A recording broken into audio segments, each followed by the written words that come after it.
அக்கா இது புரட்டாசி மாதம். ஸோ நான்வெஜ்ஜுக்கு ஈக்குவலாக ஏதாச்சும் ஒரு ரெசிபி போடுங்க. நிறைய பேர் டிஎம்ல புலம்புறீங்க. ஸோ அவங்களுக்கான ஒரு சூப்பரான ரெசிபி குஸ்கா. இப்போ வாங்க எப்படி செய்யுதுன்னு பார்த்துடலாம். ஒரு பிரியாணி பாத்திரத்தில் எண்ணெய் சேர்த்துட்டு ஹோல் ஸ்பைஸை சேர்த்துக்கோங்க. இது கூட 4 பச்சை மிளகாய் ஸ்லைஸ் பண்ண 2 பெரிய வெங்காயம் சேர்த்து நல்லா வதக்கி விடுங்க.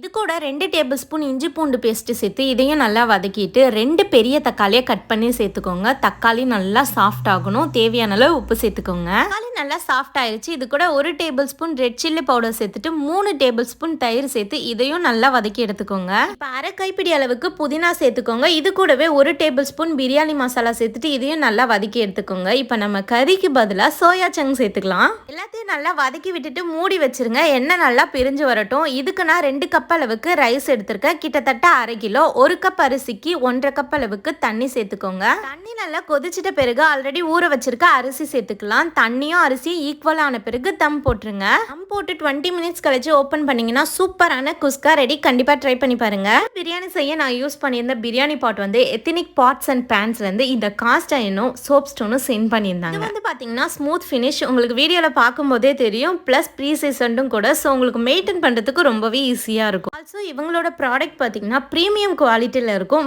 போத் இந்தியா அண்ட் யூஏயிலும் இருக்குது. இவங்களோட பேஜ் நான் டேக் பண்ணுறேன். கண்டிப்பாக செக் பண்ணி பார்த்துருங்க. இதோட நாளைக்கு பார்க்கலாம். டாடா பாய்.